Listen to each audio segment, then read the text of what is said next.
What is up, guys? Welcome to episode 2 of the Fielder's Choice podcast, brought to you by Three Blind Mics Production. I am Dan Field. I'm going to get this right this time. To my right, the viewer's left, we got Angie Santamaro. Unfortunately, Matt Giblin inadvertently accepted a umpire gig tonight in the 18-plus BMBL league, so he will not be here tonight, unfortunately. He was really hoping for a rain out, but that did not happen, so it's just going to be me and Ange tonight. And we're back. Ange fresh back from vacation. We're back.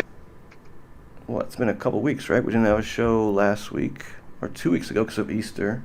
Mm-hmm. And then we had to reschedule. Rich. Sorry, it's my son's birthday today, and people are trying to FaceTime me, so I apologize. Oh. They should know that I'm busy. Happy birthday, Dylan. Happy birthday, Dylan. How old is he? 12 years old. 12. Wow, that was Bananas. My favorite birthday, I think. Was 12. 10 was mine, because it was my number, and I was double digits, so. There you go. Mm-hmm. So yeah, it's been a couple weeks. How was your vacation? Where did you go? It was awesome. We took a cruise to the Western Caribbean, and Nice. The kids had a blast. I kissed a stingray. I have pictures. I should have had one prepared. It was awesome. It was really just nice to go away. Isn't that how what's his name died? He got the animal guy. Yeah, I think it was like Steve Irwin, but Steve I think Irwin, it was yeah. I think it was a manta ray, or it was like a specific time. But these guys are not like that same breed. Well, good. Yeah, I did have a hot minute of panic though on the boat ride out to where we were going, thinking I'm gonna go like Steve Irwin.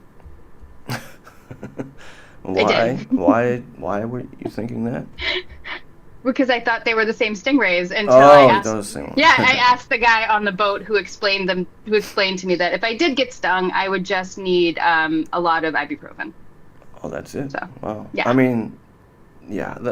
My understanding is that was like slim to none chance that happened. I mean, all the animals he's dealt with over the years, and that's how he went. Who would have ever guessed that? I know. Yeah.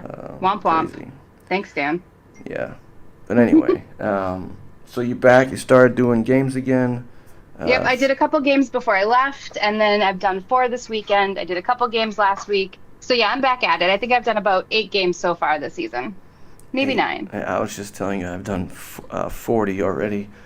I did 4 yesterday, solo, back to back. 2 doubleheaders. My face looked like a tomato yesterday. It's a little better now. Well, and tell them what you did today. Oh yeah, so we had my first game in the Babel 45s, and we show up and there's no umpires. So not only did I have to catch, I also had to call the balls and strikes. So I thought it was my day off from umpiring, and apparently it was. You were wrong. I was wrong. You were wrong. Yeah, I didn't get paid for that one though. So. But I'm sure you got all the gratitude in the world from your teammate. Yes, they actually paid some guy in flip-flops that was on there as a fan, and they paid him to ump on the bases. It was pretty hilarious. Epic. Yeah, good stuff. Yeah. But yeah, baseball is back. I think our last episode we were still like a week away from the season. Mm-hmm. But baseball has definitely started in several leagues: BMBL, the Babel, Omar's BBA, CHBL. So it's nice. I know there are a couple rainouts last week, today. Nothing you can do about that. But not as many, I feel like, in past years. There's been just like weeks of it, and this has been not as bad. Well, don't jinx it. But yeah, I think it was a couple years ago, we had rain like every week. Every it seemed day. to be every Monday. Yeah. 'Cause my 38 plus seemed like every game was canceled. Well, and then September was like bananas makeup games, and I remember like August and September just being crazy. Right. And I know that in the 38s, that's why we start early now. We started on Patriots Day. which I think is a little too early. It's pretty cold, but apparently we're just going to skip spring and go right to summer here in New England, which no shock to anybody. But April baseball has been brutal since we were kids. I mean, I really think that April baseball is the coldest, like rainiest, misty. It's the worst. Yeah, it really is. But Dan, now we're in May and it's going to be beautiful. So I'm excited. I'm excited. 4th, I say that May 4th. Oh, May the 4th be with you. That's right. And we're going to name this episode The Umpire Strikes Back in honor of the 4th. Because we're witty. We're witty here at Fielder's Choice. Yeah. Yeah. I thought that was pretty genius. It was good. Yeah. But yeah, I'm excited. We got Rich Cabral coming on, another respected umpire in the New England region. He's been umping for 19 years, was a former player in the MSBL. He won a couple championships back in the day, and we're going to talk to him in a few minutes. But yeah, 19 years. We've been doing this, this is our second year? And in a way, we're already complaining about all these games that we have. I couldn't imagine how we're going to feel in the 19th year of doing this. Hopefully we're still doing it, and hopefully our body allows us to continue to do it. Do you do the Epsom soak when you get home? I soak in Epsom salt every time I get home. Yeah, you got to recharge, Dan. You got to rejuvenate and recharge. Apparently. I was honestly afraid to shower last night because I was so burnt that... Oh. Yeah. Well, I got sunburnt on vacation. Did you see that picture that I sent to you and Gib, or did I send it to you and Ed? That I had blisters under my skin from how hot it was. Yep. That I thought I had second-degree burns, and then I realized it was just under my burn. Yeah, it was awesome. We'll probably need to get tips from Rich on best suntan lotion as well. He's been doing this for a long time. Or sunscreen, sorry. I always get my face. I just forgot my arms the other day, and it was so hot and sunny. Well, I can't tell if you're still tan from your vacation or if it's from yesterday. I think it's probably a little bit of both. A little bit of both. Nice. Nice. I'll take it. Yeah, but I know we got a lot to talk about with Richie, and he is waiting. Should we bring in our special guest? All right, and just for you, Ange, I came up with a little introduction song for our guests. So here we go.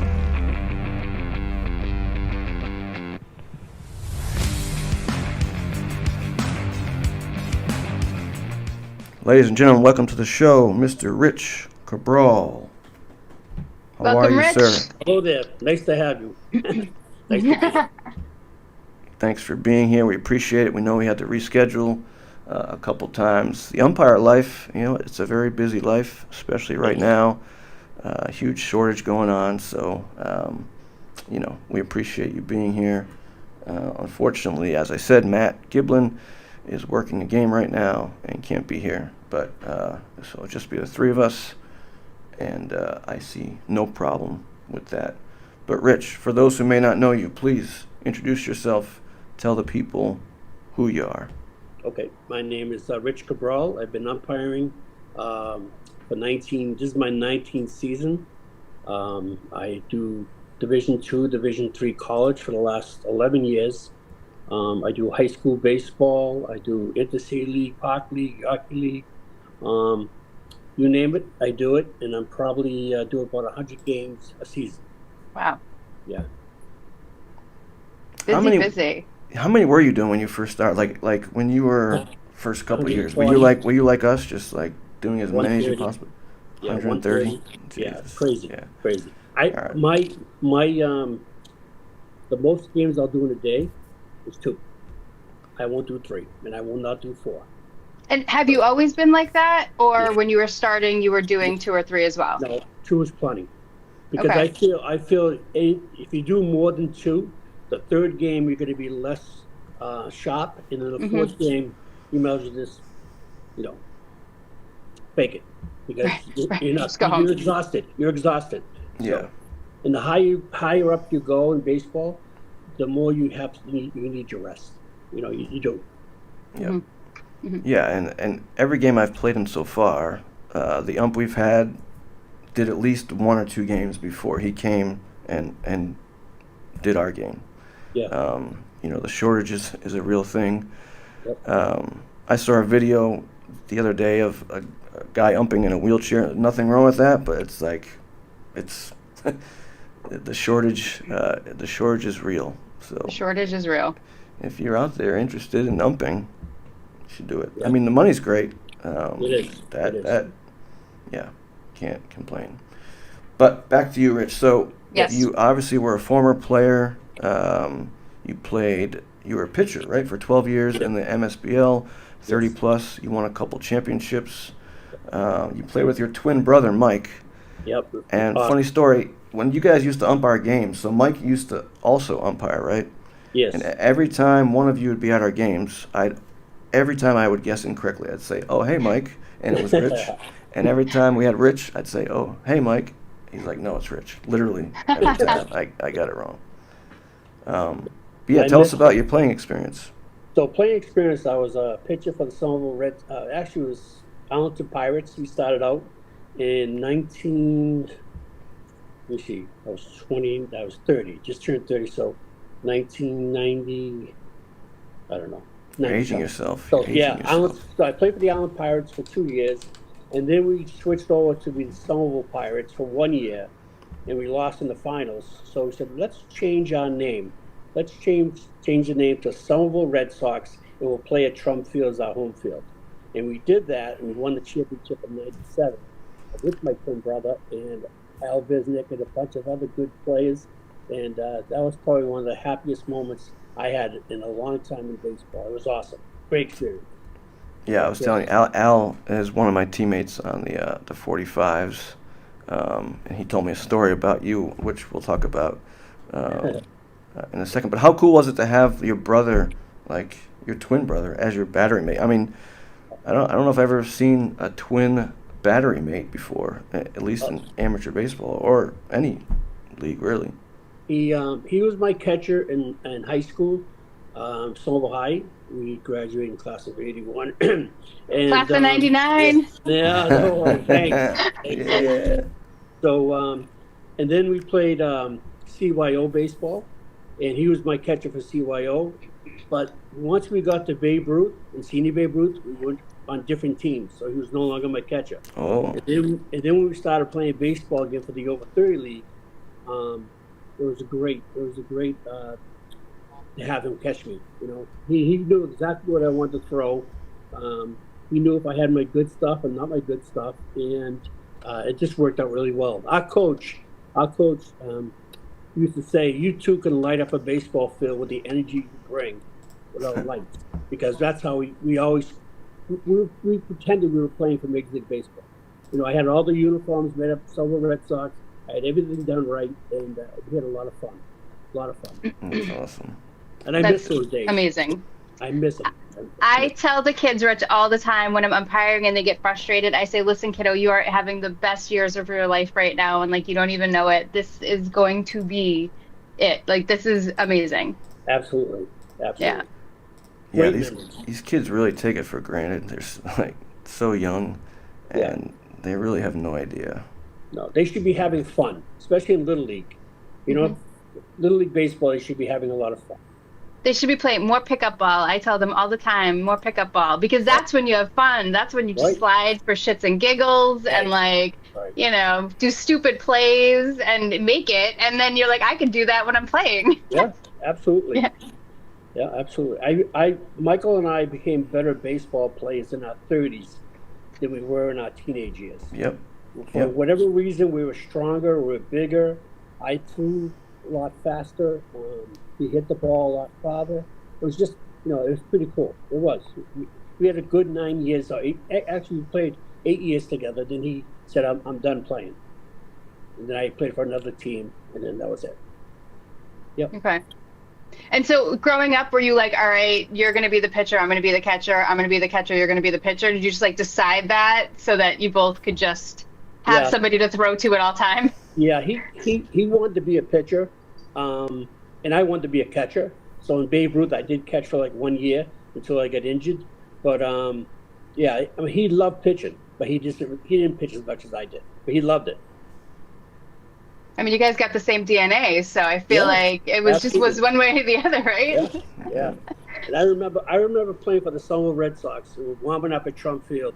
And say like team from Wayland White Sox came in and go, oh shit, Cabral's pitching. You know what I mean? And I love that. I really did. I loved that because like they didn't want to face me, and I really enjoyed that. I did. Yeah. Fantastic. Yeah. So I heard a story about you today from Al Visnick, who was one of your former teammates, one of my current teammates in the 45s. So apparently in the MSBL, which is now the Boston Metro Baseball League, they switched to wooden bats. I think it was 2003 because that was my second year. Because of you, apparently. Apparently there was like a hard... Oh, you tell a story. Okay. So in 1998, I was at Trump Field pitching. My brother was in the stands. My family was in the stands watching the game. And I think it was like the third or fourth inning. There was a lefty batter up. We had aluminum bats at that time. I threw a two-seam fastball on the outside part of the plate. He proceeded to line it off my left ankle and shatter it. So I had my left ankle shattered, and I said, he's not getting to first base. So I hobbled, grabbed the ball, and threw him out at first because he's not getting a hit. Adrenaline. So then I proceeded to go to the hospital, and I was out of work. I'm a police officer, so I was out of work for like 3 months with a broken ankle. And then after that, we petitioned the MSBL about getting wooden bats. It took a year or two, but then finally they agreed wooden bats only. Because I got hit and another person got hit in the head. Wow. We had -5 back then. So -5 is like hitting a golf ball. It was very, very dangerous. Yeah. Wow. So there is truth to the story then. Absolutely. Al's a great teammate. Al's awesome. He's awesome. He really is. Good person. I can't believe he's still playing. God bless him. And was he a doctor back then? Because he did my physical therapy in my ankle. Yeah. He's a great teammate. Great to have. He's done very well. Yeah. Yep. Al's awesome. I'm sure you played with a lot of those guys then. I did. Like Al Mazel and Alex. those guys. Alex, yep. Do you know Dickie Pacino? Oh yeah. He was my teammate. Bobby Andoli. They were all my teammates in the Red Sox. We had a great team. We really did. Do you miss it? I do. I do. I wish I could still pitch, but I'm 62 now, and those days are behind me. Oh, there's 60-plus leagues out there. I know there is, but at the level I play at, no, I'm good. Yeah. But now you get to umpire. Yes, and I enjoy it. I love umpiring. So I do too. I really do. I actually look forward to a game. I do too. Mm-hmm. So what made you decide? Obviously, your playing days were over, but not a lot of people transition to the dark side, as they call it. So what made you want to become an umpire? When I was 17 years old, I used to do Little League in Somerville for this guy named Ralph Fiore. He was the assigner in Little League 100 years ago. But I loved it because I had the big pillow, and I did the Little League, and it was so cute. Thank God I had the pillow because it saved me. But then I did Babe Ruth for him, and then I... You probably umpired my games when I was a kid. Do you remember? Chubby little catcher? Yeah, I probably did. I loved it, though. The kids were great. I went down to Glen Park. I was at Conway. I was everywhere. Mm-hmm. We were at Conway, yeah. And I knew once I got done playing, I loved the game of baseball. I didn't want to give it up. So I took Tommy Cluse's 6-week course. That's what we've all taken. And it was great. I mean, Walter started me out doing JVs, Charlestown JVs. And I have a quick story about that. Charlestown by myself, and then I went to West Roxbury, different JVs I did for the first year. Because they don't know who you are and how good you could be until they get some word back that, hey, this kid can do varsity, so they start you off at JV. So real quick story. I'm in West Roxbury, Charlestown versus West Roxbury. The game's over. Charlestown got killed. I'm walking back to my car, and I hear whoosh go by my head, like a whoosh sound. So I look, and it was a rock, a boulder, one of the Charlestown kids threw it at my head as I was walking to my car. What? And I'm a police officer, so I grabbed the school police officer, and I said, one of the Charlestown kids threw the rock and almost hit me in the head. The coach got everybody off the bus, and he said, you know who did it? And I said, I don't, but I know these 2 or 3 kids were together when the rock was thrown. So one of the kids said, I did it. And the coach suspended him for 3 games. Wow. But he could have killed me. He could have killed me. Oh, yeah. Oh, absolutely. Wow. So that was a very scary moment for me. And back then, you were only getting paid like $65 for doing JVs. You know, at least now you do it by yourself, you get a good fee. Yeah. So So were there 2 umpires back then for JV games? No, 1. Oh, it was even back then. Back then, 1 umpire. Yep. I mean, I was going to launch into our next question, but I feel like I have to say, you know, Dan and I have talked about this quite a bit, and Gib and a couple of our other umpire friends, that the aggression from parents and kids at different levels has really increased since I was a kid, since I played, and that I would expect. And you hear stories all the time of parents following umpires or refs or, you know, just any sort of official to a sport game. And, you know, you, as we had already talked about, you know, you've been doing this for a long time. Is that something you've experienced a lot of, or was that kind of the one you remember? So the higher up you go, the less you hear from the parents, believe it or not. I know, I've noticed that. I had a 9U game today, and I was like, oh God. So my advice when you're dealing with parents, I made a couple of notes, is don't respond to them. Don't even respond to them. Don't look at them. Don't respond to them. Just basically ignore them. You know what I mean? Let them have their say. Now, if it's not interfering with the game or they get out of control, then you grab the coach or whatever team, whoever's running the game, whoever's the home team, and then you speak to the coach and say, look, I am not going to tolerate these people using profanity around these kids and myself, so you need to talk to the parents. But ignore them. Totally ignore them. Yeah, absolutely. Yeah. Now, umpires are allowed to throw fans, parents out of the game. It's not just players and coaches, right? Yeah. Yes, but you're better off, Dan, going through the coach. Oh, yeah. Or going through an administrator who's there at the game and say, hey, look, the parent behind me is using profanity. They haven't stopped talking the whole game. I need them to leave or at least find another seat somewhere else. Well, sometimes it's the coach that starts it all, and then the parents, will follow. They join in. And then they join in, and the poor umpire gets it from, all sides. Right. Yeah, but the higher up you go, the less you hear of the parents. And a quick story on that is I was doing a college game with the guy, Joe Peters, a very good umpire. I know Joe. We did the game. We know Joe. Yep, Joe's a good umpire. We did the game, no problems whatsoever. Am I allowed to swear on this podcast or no? Yes, of course. So we're walking to our cars. A woman got in our face, both of our faces, and said, "You two fucking suck." So me being a police officer and someone who I'm not going to talk this. I'm not going to let her get away with this. I looked at Joe Peters and he said, "Rich, no, don't even bite. Don't say a word." And I didn't say a word. We walked to our car and he said, "Don't ever say anything. Just walk away." And I learned that was a lesson I learned. Just don't say nothing. Don't even give them the time of day. Just walk away. And I did. Yep. So now I do that all the time now. If someone has chirping in my, I'm not listening to you. You just walk right to my car.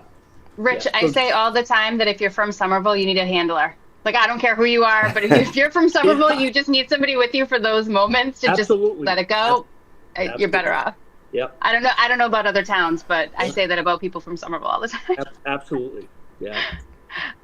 But to get back to what I was going to ask you before we went down this way, you were a pitcher for a while, and Dan and I talk about how as former catchers, both of us, calling balls and strikes has been relatively an easier part for us. Mm-hmm. And so having been a pitcher, do you find that also helped you transition to being an umpire?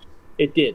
And I believe, once I went to Tommy Cluse's camp, his class, it kind of gave me an idea, I know what the strike zone is because I used to pitch.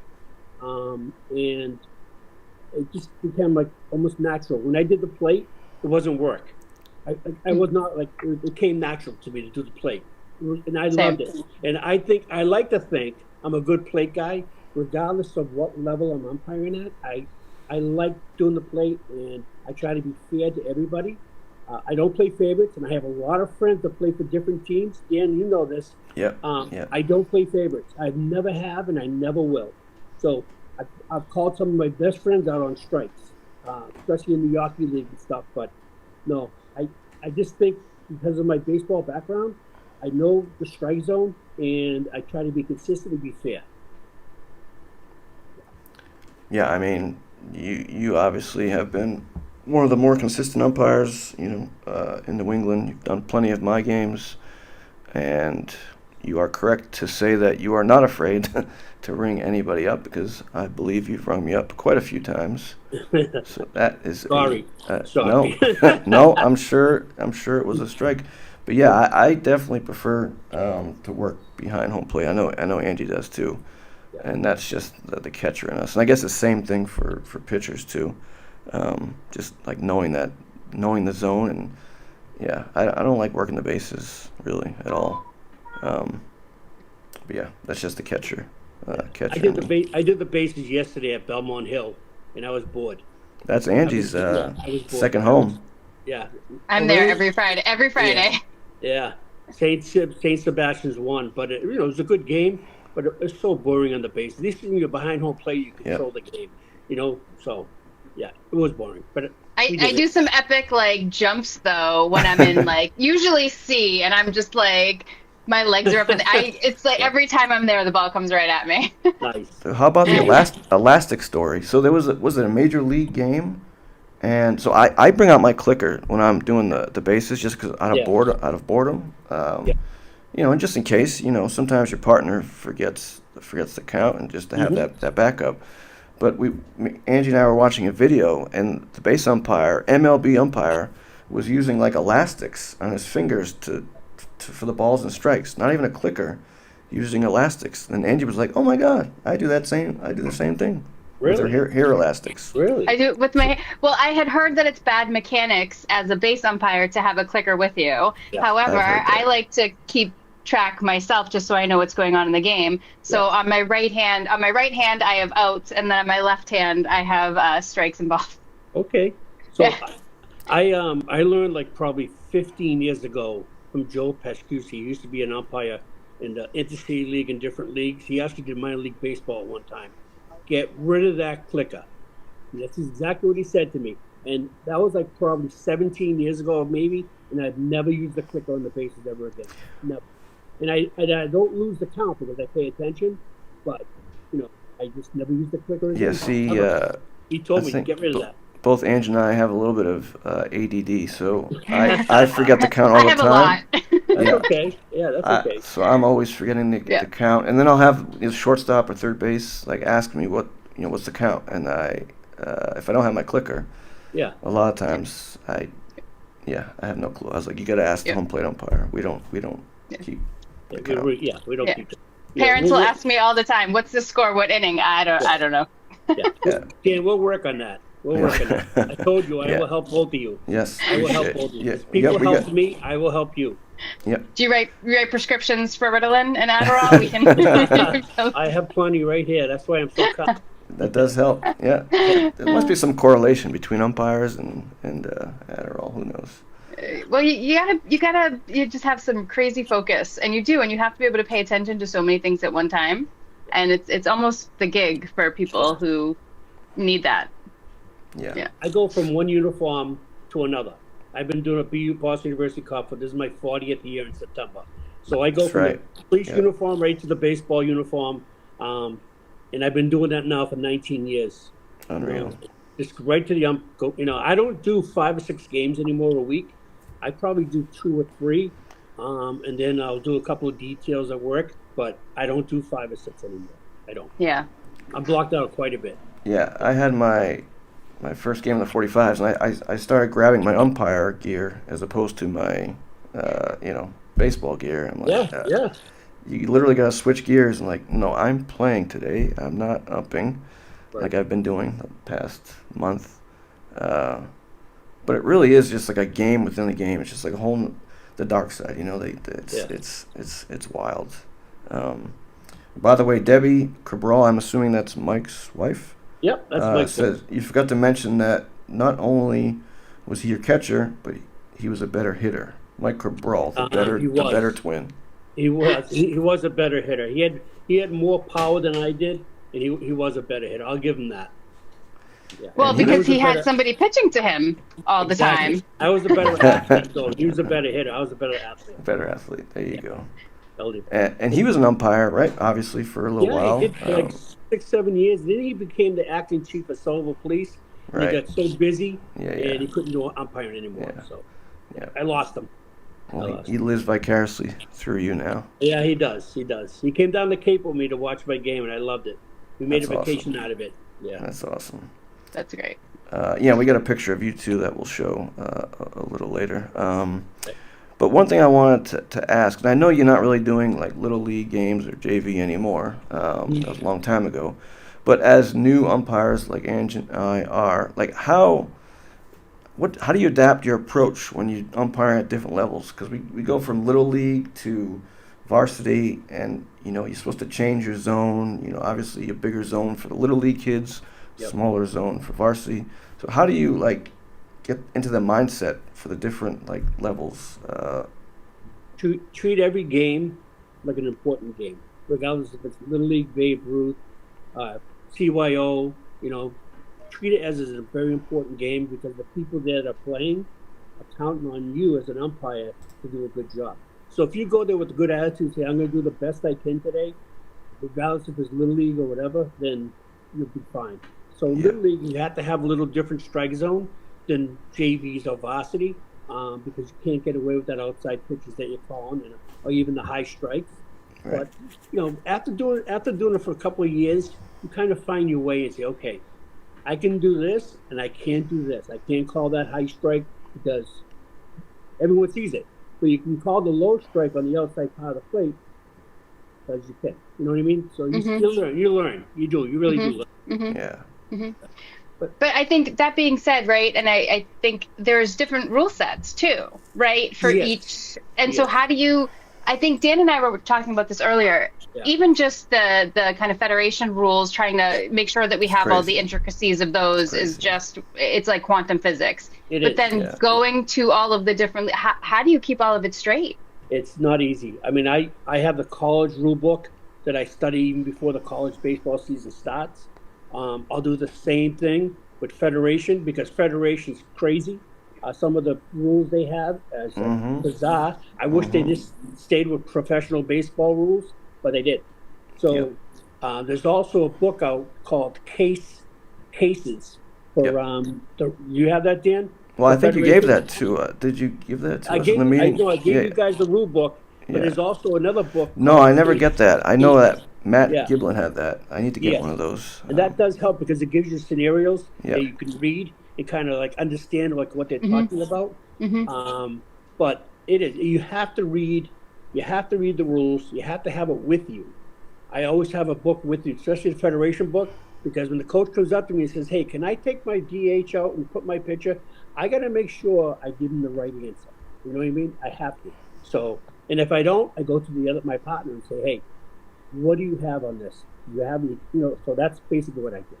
Because you can't know every single rule, but you try to do the best you can. Yeah.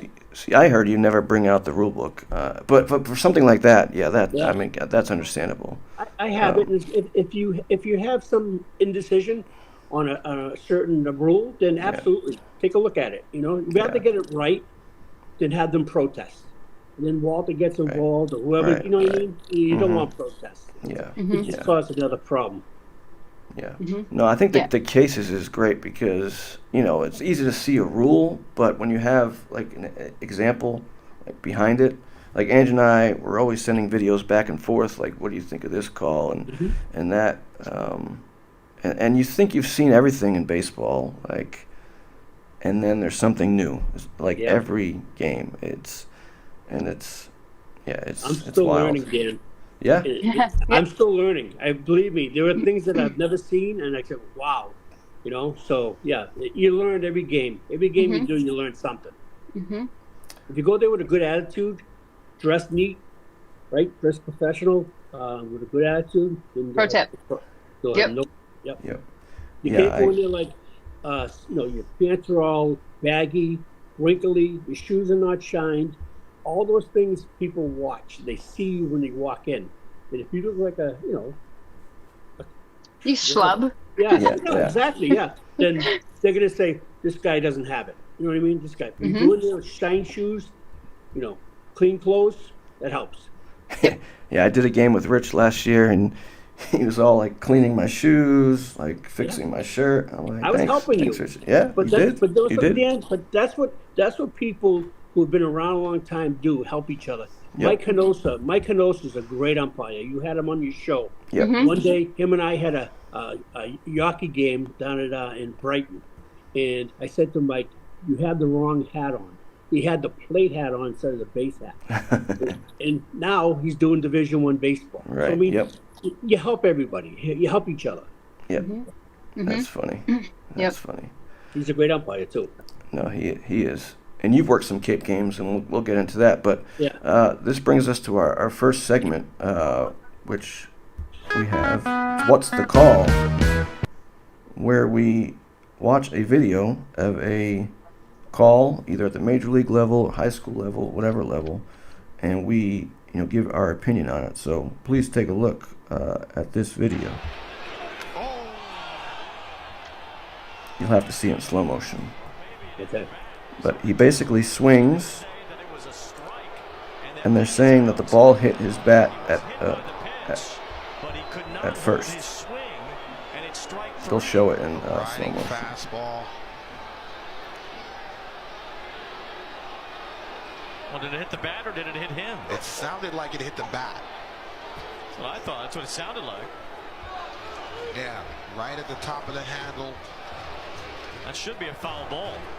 Official ruling, at least for now, is that it was a ball that hit the batter and he swung on for a strike, but it should be changed to a foul ball.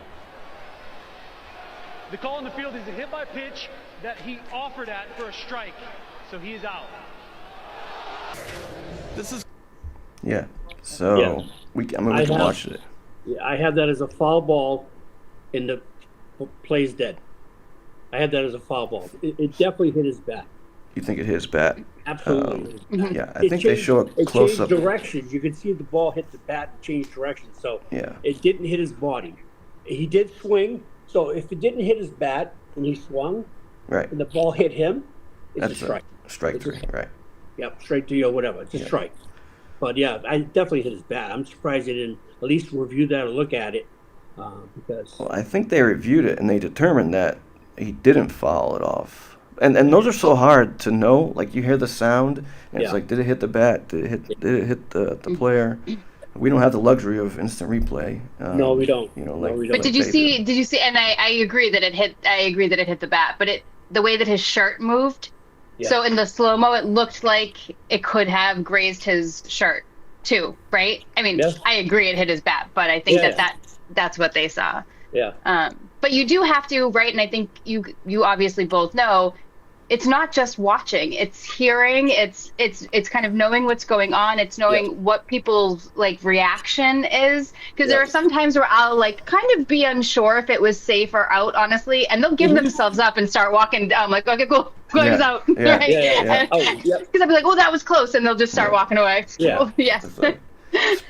Especially the solo games. There's so much you have to They're It's so impossible hard. to watch everything. It's too hard. Really, when you do a solo baseball game, I don't care what level you're doing it. It's very hard. It is very hard.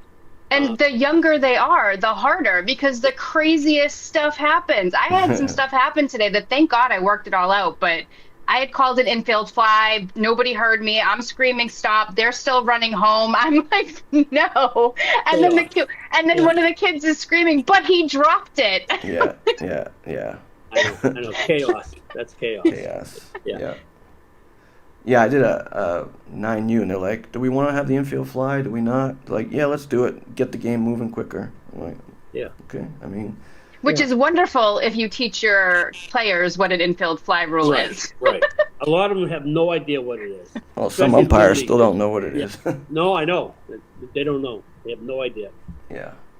You've worked with a lot of different umpires, right? Both of you? Have you both worked with different umpires? Yes. Okay. Yes. So we can all Not agree, as many as Dan, but yes. But we can all agree there are some a little bit better than others, just like in life. So, when you get a partner like that, you just got to do the best you can. Right. And what people may not know is that an infield fly rule can be called in the outfield. A lot of people, it's called infield fly rule, but the truth is, if there is a fly ball that's routine that happens to be caught in the outfield, it can still be an infield fly rule if it's a routine. The key word, Dan, is ordinary effort. So if someone's under the ball in ordinary effort, and even though they're in parts of left field, that's fine. That's the infield fly rule. But it has to be ordinary effort. They have to be under the ball, and that's it. Right. If they're running and they're not under the ball, you cannot call it infield fly. That's why you have to wait till it hits its highest peak and then make your call. Right. Now, can an outfielder, can it be called if an outfielder, so say outfielder's running in and he calls off the shortstop, like it's high enough where he could run in? No, it's an infielder. The infielder has to catch. Yep, has to be an infielder. So an outfielder could technically run into the dirt and shortstop and catch it? And it wouldn't be infield fly. Nope. Okay, because the outfielder.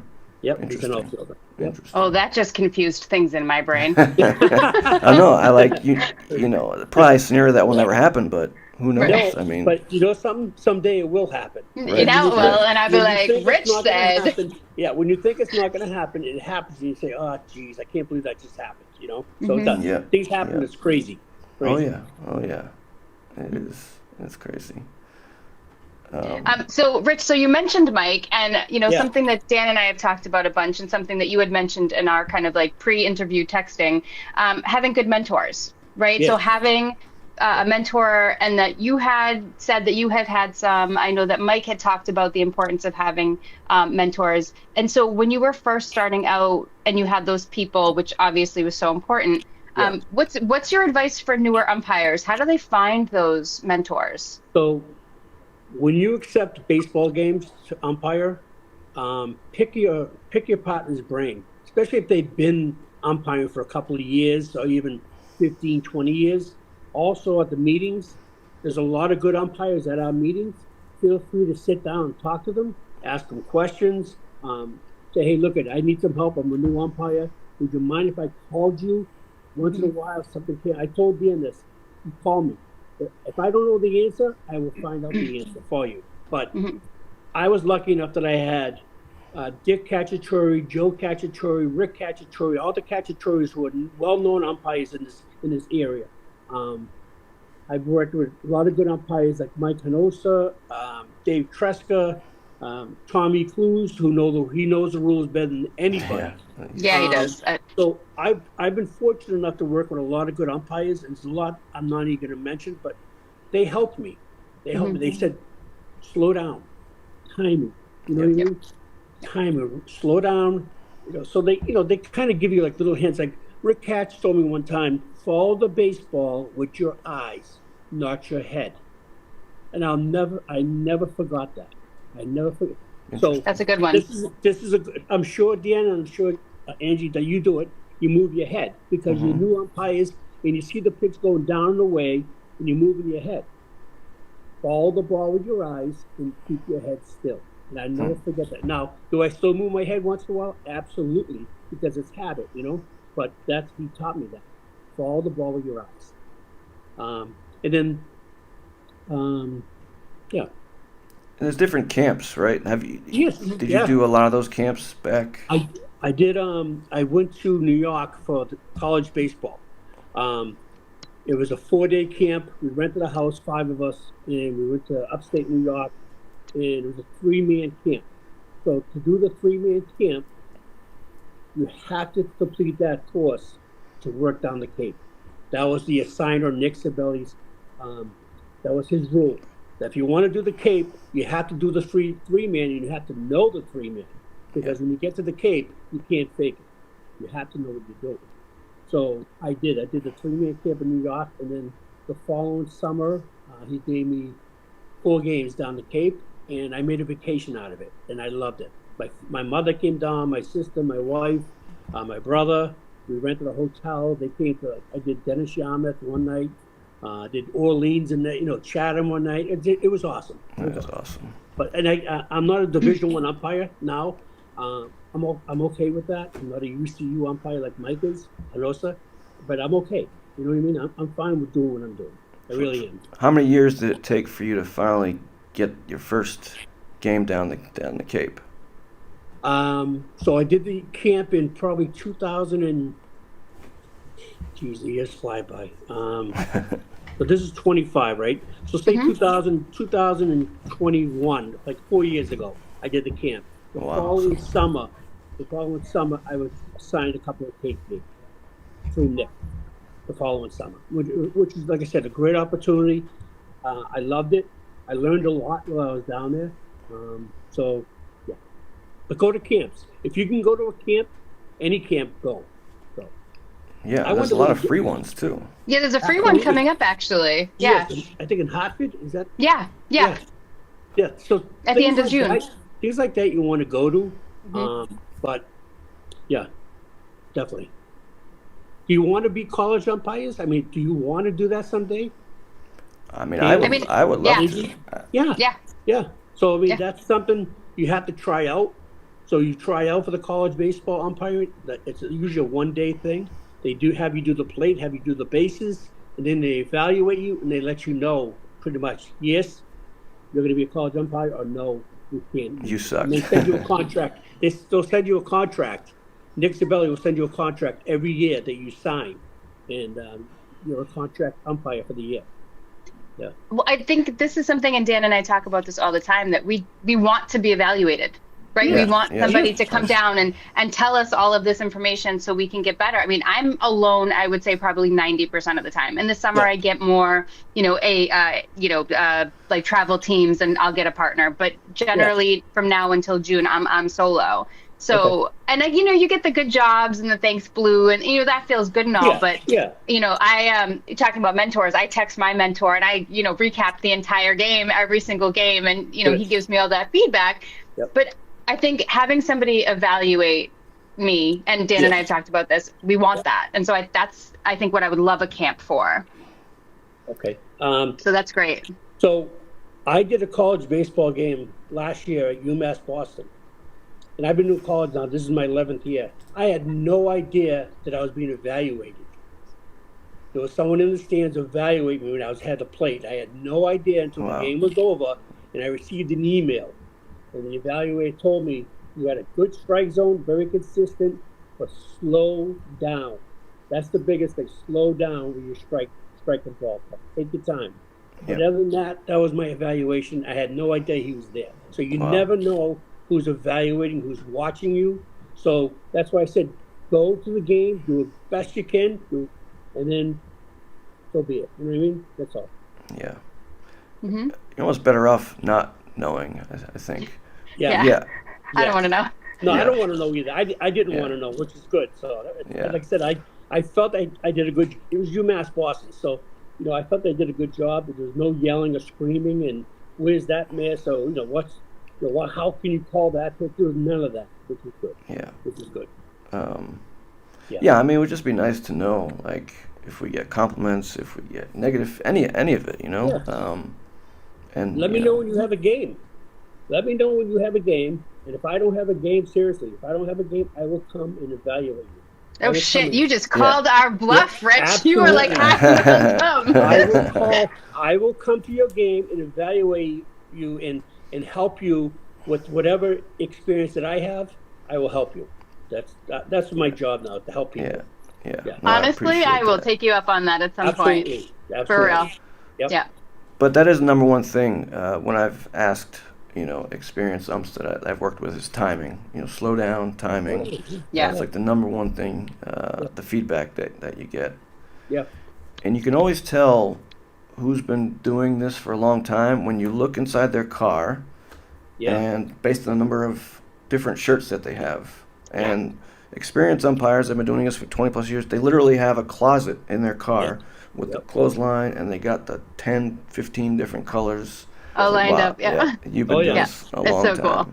Yeah. I do not have that because I have an Audi, and I am not putting I'm not putting 46 shirts in my back seat. Yeah. No, I'm not. So what I do is if I have a college game, I'll call you always call your partner the night before. Either you call them or you send an email. Hey, I'll meet you at such and such place. Let's wear black tomorrow. Yep. Or let's wear blue. So everyone's on the same page and you have the same uniform when you show up. Yep. So I do that. Everyone who does college baseball pretty much does that. Even high school. I just did a high school game and I called and said, hey, look at what color shirts are we wearing tomorrow? And he said, we're going to wear blue. I said, okay, we wear blue. So that, but that's a good habit to get into. I know you guys work, Angie and Dan, you work by yourself a lot. But when you do work with a partner, it's good to reach out and say, hey, what color shirt should we wear today? Yeah. It's funny you say that because I've done that, and I'll say, look, I have light blue and navy. What do you want to do? And they're like, what? What are you talking? Like, I don't care. And I'm like, what? Come on, no, we're gonna look good out there. Absolutely, absolutely. And you want to look good. You want to look the part. You have to look the part because that's half the battle. You know what I mean? Really, if you look like you have your stuff together, yeah. Yep.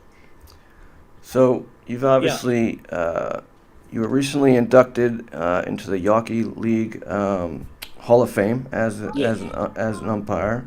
Yes. So kudos for that. Thank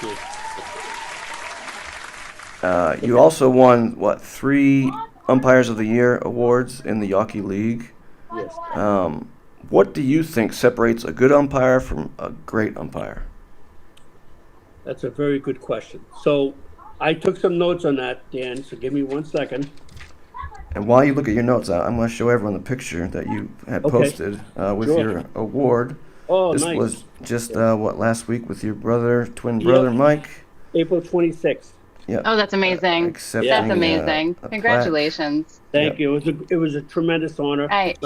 My wife was with me. My sister-in-law, Mike's wife, was with me. My sister and my mom. So it was really a wonderful thing to have my family there. Yeah, it was. It was awesome. Did you give a speech? I did. I did. Awesome.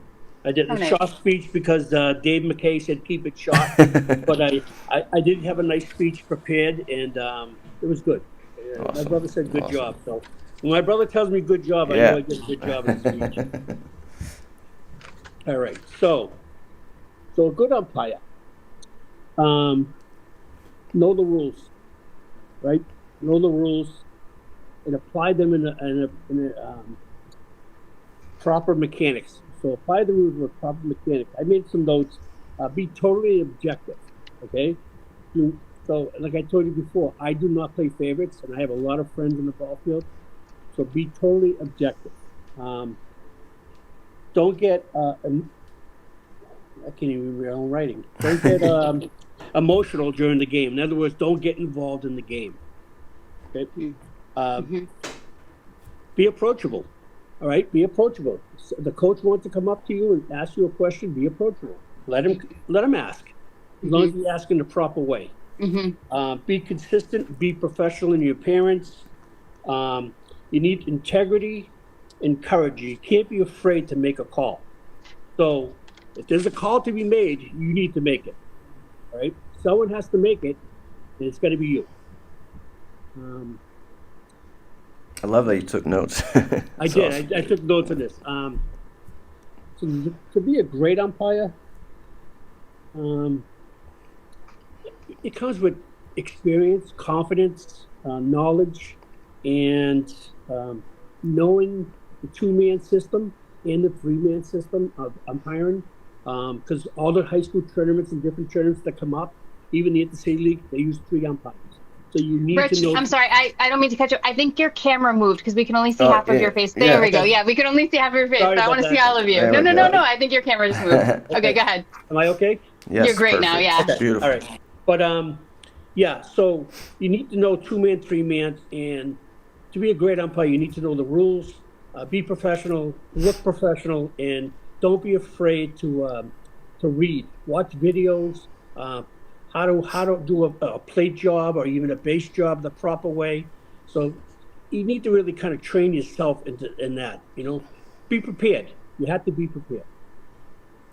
And what people may not know, that there's literally everything we do out there. There's a format. Even, I remember Angie, when she first was cleaning the plate with her brush, she was like, oh, little cute brush. And I was like, Angie, there's actually like a way you're supposed to do that. You're supposed to turn, to the players. Like the way you hold your mask. You're supposed to hold your mask on the left hand. Like literally everything that we do, whether it's in between innings, during the game, there's like a format for all of that. Etiquette. It's called umpire etiquette. Yes. You need to know how to. So what I do a lot is I brush the plate with my shoe.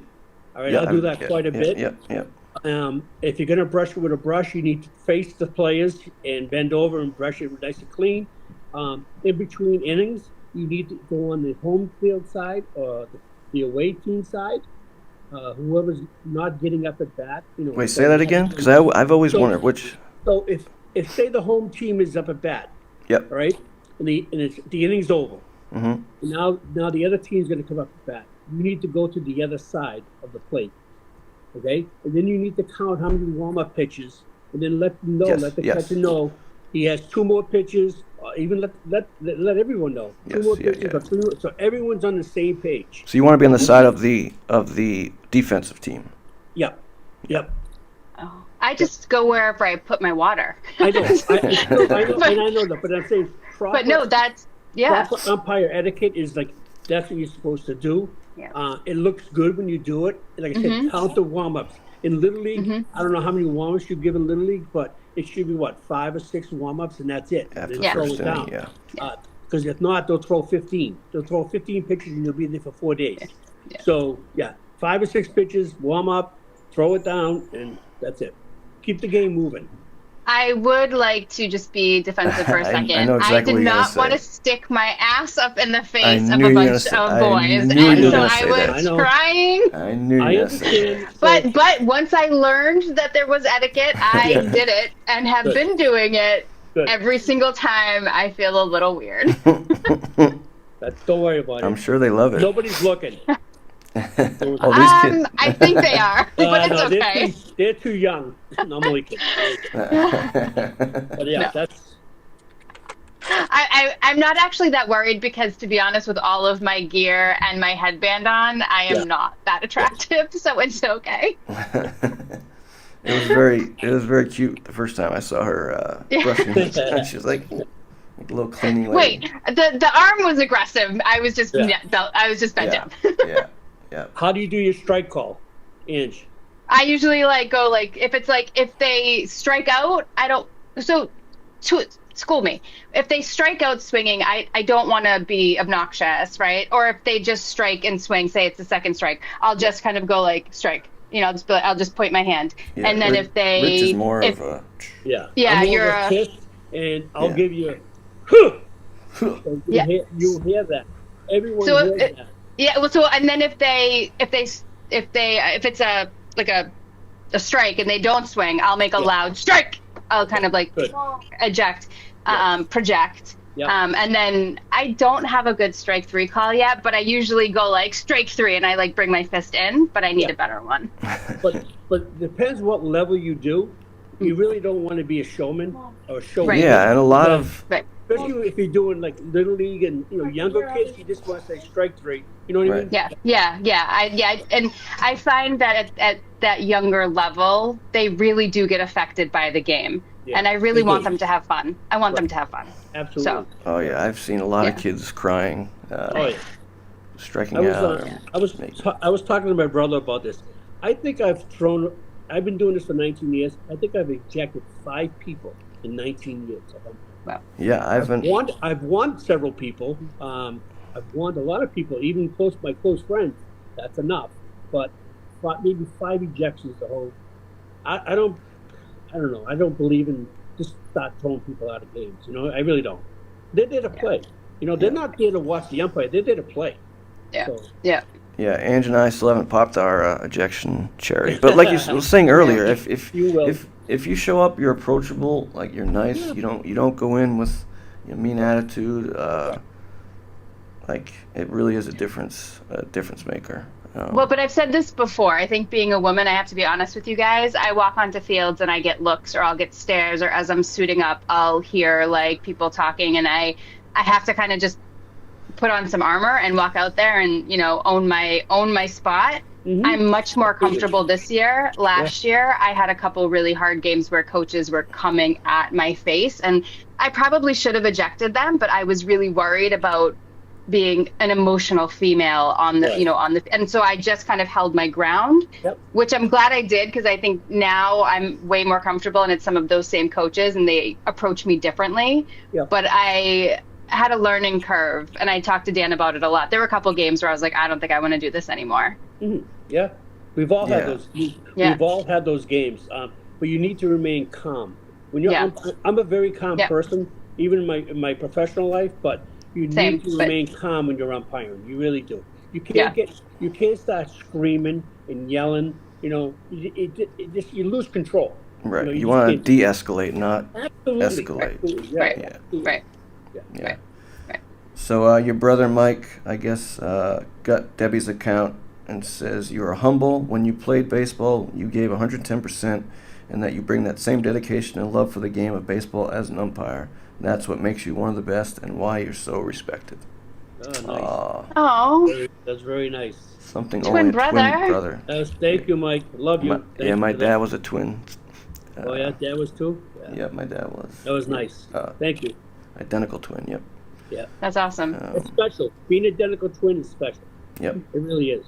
We either text or call each other at least 3 or 4 times a day.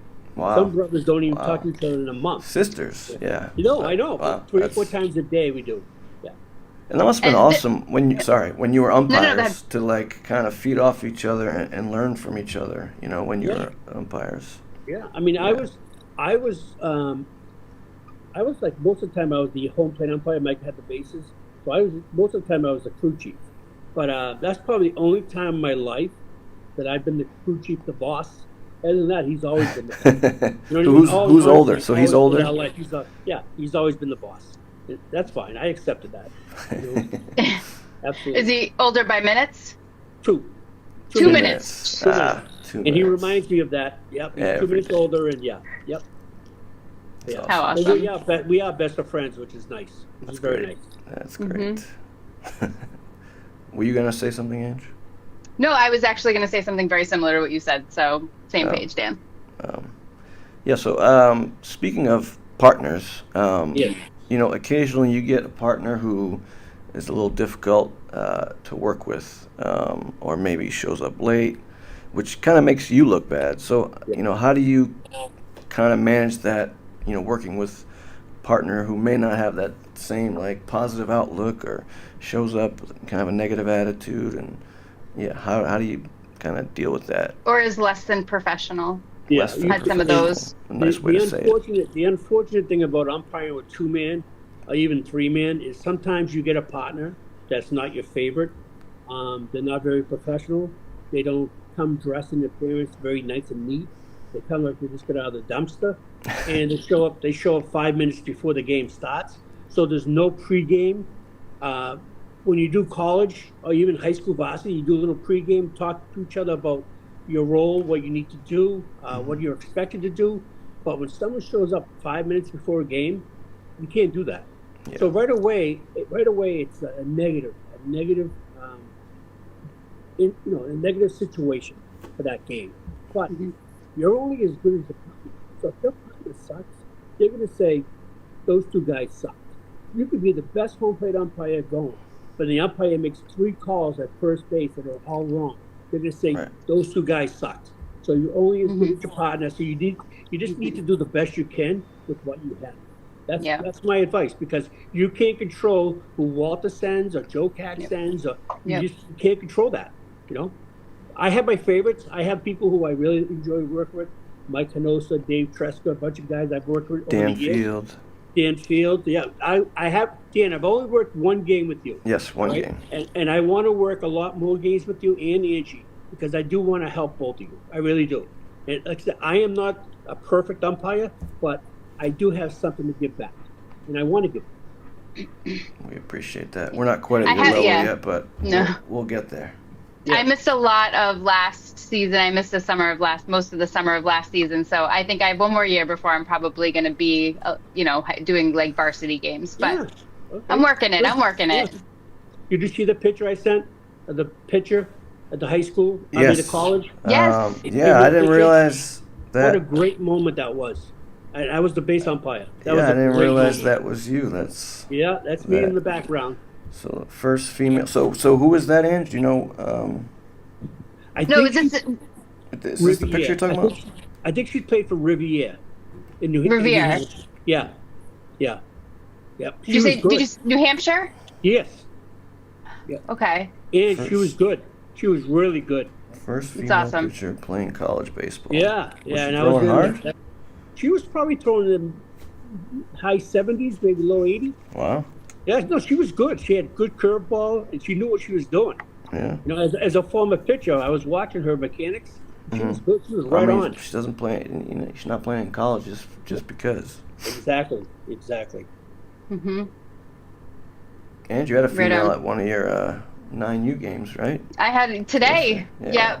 Yeah. She was a little afraid of the ball, and I didn't say anything to her during the game. I wanted to, but I didn't. She came up with her little blue crayon Victus bat.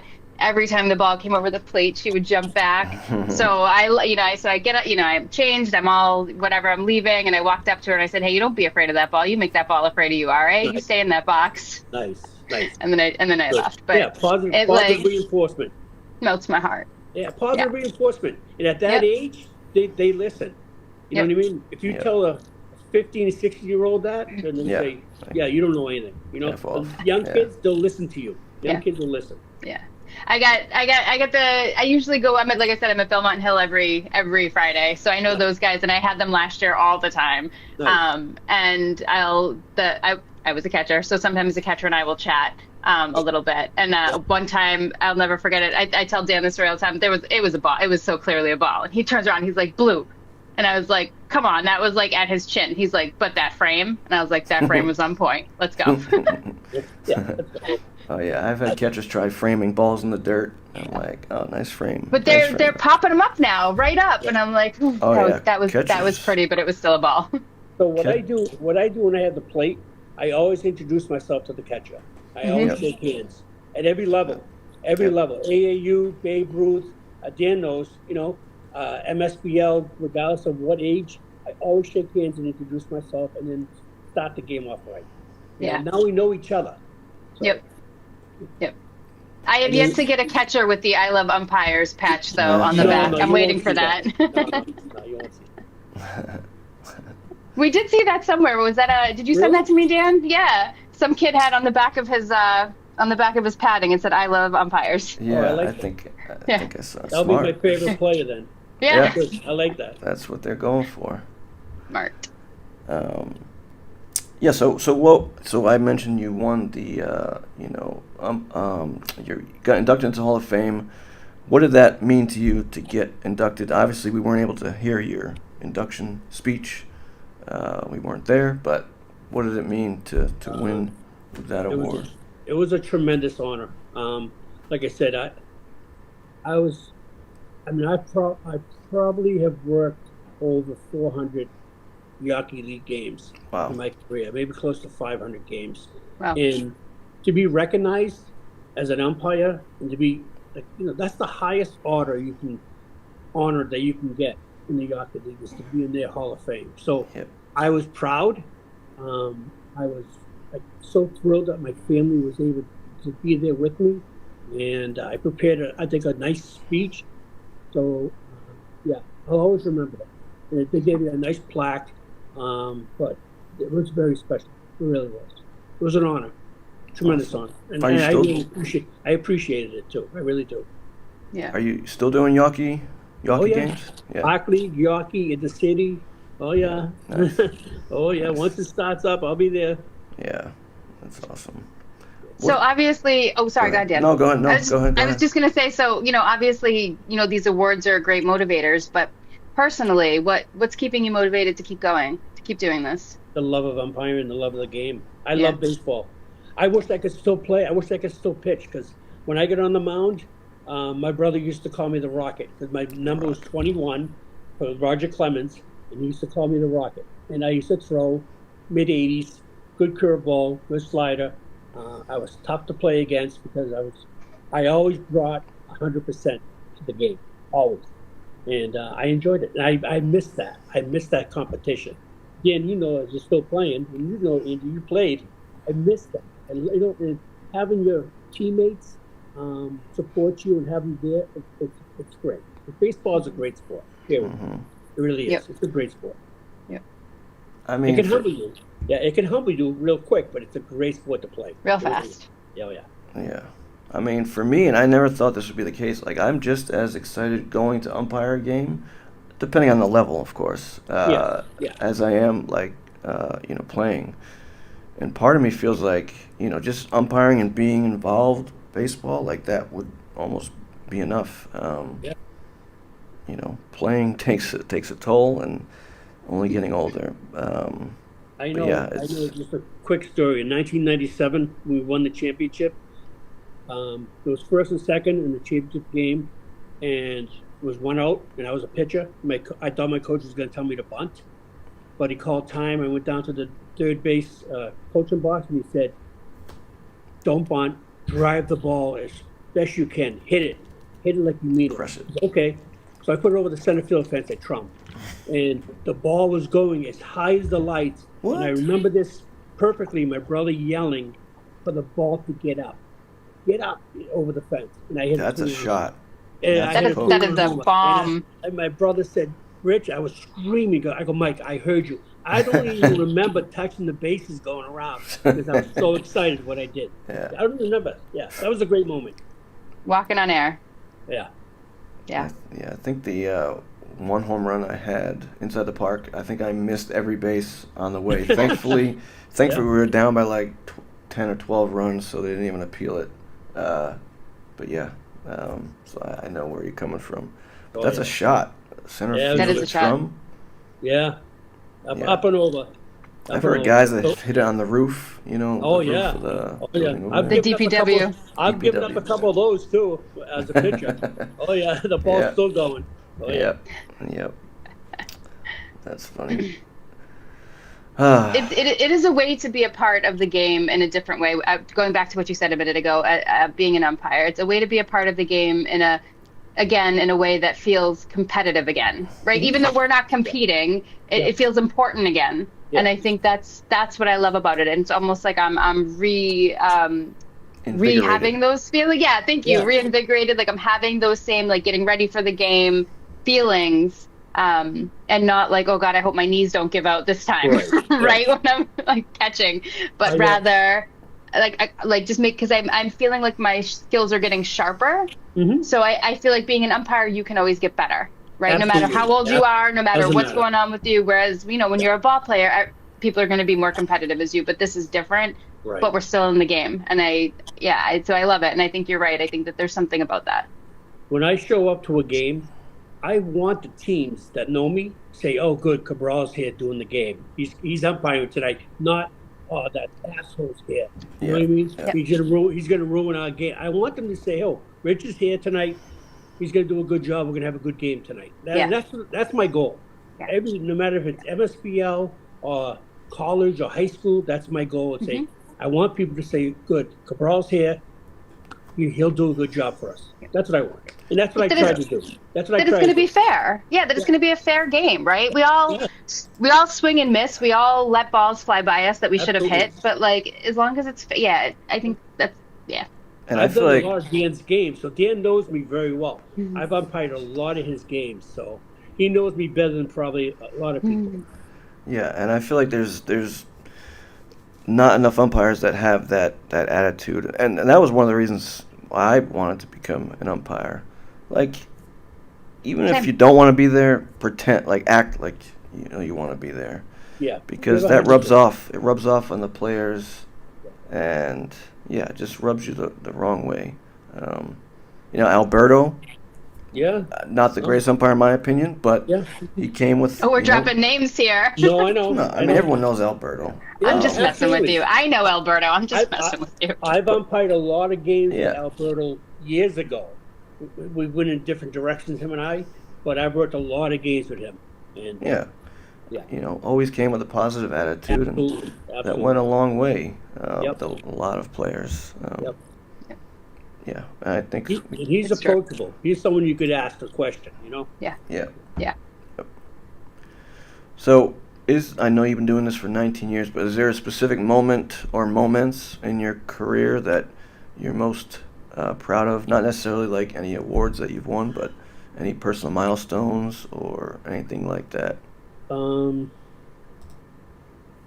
Probably umpiring the Cape Cod League. Yeah. That was for me.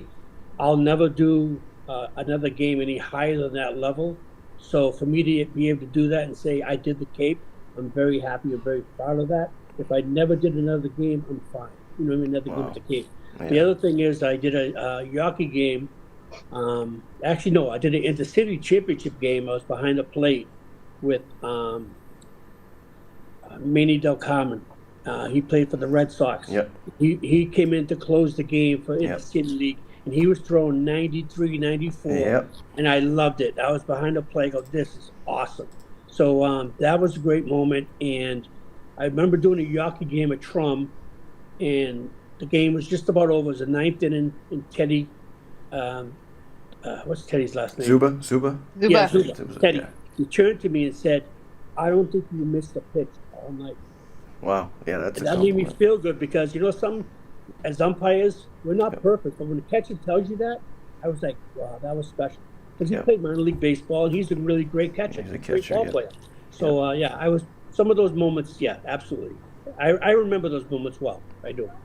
Mm-hmm. So I've had this the debate, I guess, with a few umpire friends. But do you think it's easier behind the plate to call balls and strikes when a guy throws harder? Or, because I feel like when you're doing like Little League, the arc on the pitch, like it's so hard to, I feel like when it's just right there, it's just. Here's the key. Here's the key to that. When you have a catcher at a high level that knows how to frame, knows how to catch, it makes your job a lot easier. It makes you look better too. When you do a college baseball game or even the Cape game, and they hold the ball there for you, and they throw strikes. The pitches at that level throw strikes. It may come in at 95. It looks like a golf ball. Right. I mean, as soon as you release it, it's in the catcher's mitt, which is pretty amazing. And but when you have at that level, the higher level, when you have catchers that know how to catch, like my brother did, he knew how to frame my pitches for me. It makes your job a lot easier. Right. But the same token, a lot of these catchers are great at framing, which are a lot of times could be balls, and you see even in the major leagues. So there's the downside of that too. Yep. Even the major league umpires miss it, but they miss pitches. Oh yeah. You know what I mean? Yeah. And they're being graded every game. Right. Every game they're graded. Right. Every game. So. Mm-hmm. Yeah, I would love having the stat tracks. I think I would until I saw that I was like 60% and like, all right, get rid of this. But you're lying. I think you and I talk all the time about how we can get better. So I think honestly, Dan, you're the kind of guy that would be like, all right, I only got 70. What did I miss? Like, I think that you would use that information to get better after you nursed your ego a little bit. But I mean that should be all umpires. A lot of umps I feel like are just should be. There for the money and which is bad. Yeah. That's bad. Yeah. Yeah. But for you to become a better umpire, both of you, you need to read, you need to study, you need to watch videos on the proper mechanics of umpiring, and that will help you when you get higher levels, because that's what you strive for. You want to do varsity baseball. Mm-hmm. That's good baseball. You know what I mean? And if you want to do college, that pays really well. A 9-inning college game is $180 a game. Yeah. You do 3 or 4 college games a week, you're all set for the week. Mm-hmm. So I didn't have this as one of the questions we sent you, but I just thought of it. Do you think umpires, I guess at our level, are paid enough money for what we do with, including the travel and dealing with rowdy fans and parents? Like, do you think umpires make? Yeah, I'm going to say more so now than ever, that we get compensated a little bit better than we did years ago. So doing a high school game, you get $107 for a varsity game. I remember doing those games for $80. So right, but inflation. Exactly. Everything's gone up. Gas. Yeah. I mean, I travel. I do college and I travel. I've gone as far as New Hampshire to do a game. Right. I did a game. I live in Reading. I did a game in Weymouth. Last week I did a game in Weymouth, and that took me an hour and 15 minutes because I sat in traffic on 93 for a while. But I mean, when you do college, you also get mileage. Right. Like you might get $30, and then your fee is like $180. So yeah, but I think we do. I think we are getting compensated pretty well. I really do. So how do we get more? Sure. How do we fix the shortage issue? Because a lot of people say I don't think money is going to fix the problem. We had 55 candidates go through Tommy Cluse's training this year. Right, the most we've had in probably 10 years. Out of those 55, you might have 10 who are already working some type of games, maybe 10. Right. A lot of people they go through the course and then you don't hear from them. Yeah, one of our friends took the course. He did. Good. Is he doing any games at all? I don't think he's still trying to. Yeah, he's working another job and he's slowly. Going to be. We'll see. Okay. Yeah.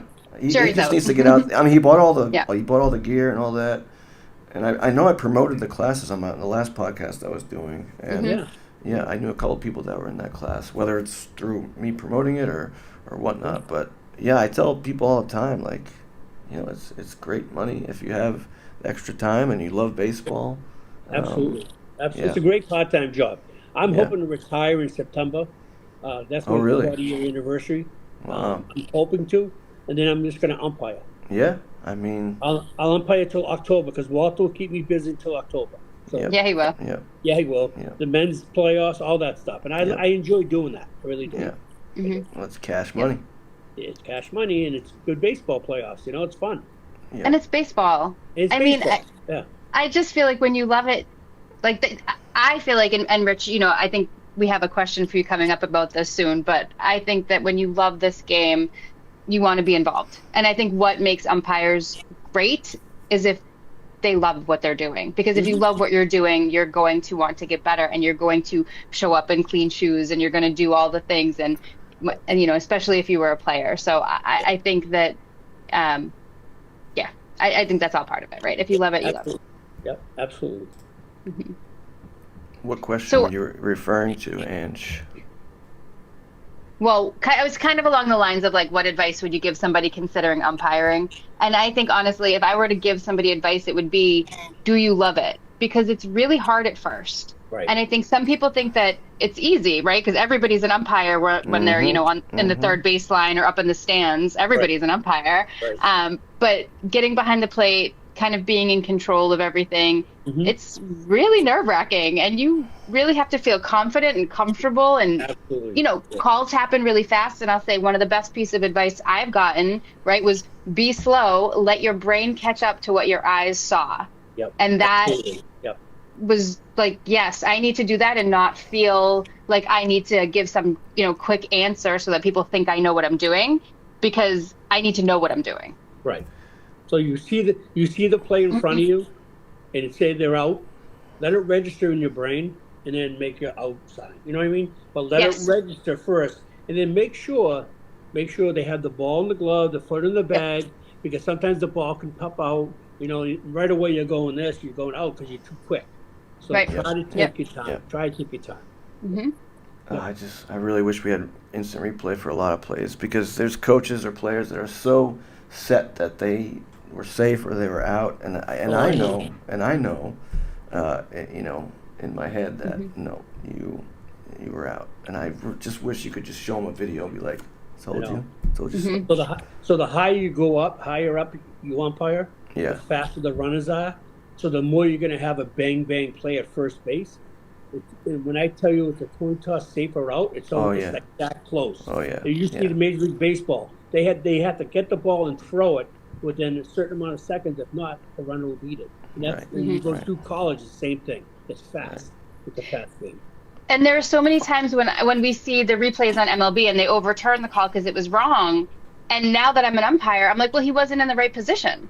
He couldn't have seen it from that angle. And so that's why, and so as you were talking before about 2-man, 3-man mechanics, right? I think that oftentimes when I've seen umps even make those bang wrong calls, it's because they didn't have the right angle. And the cameras have 360 degrees. You can't be a camera, you know?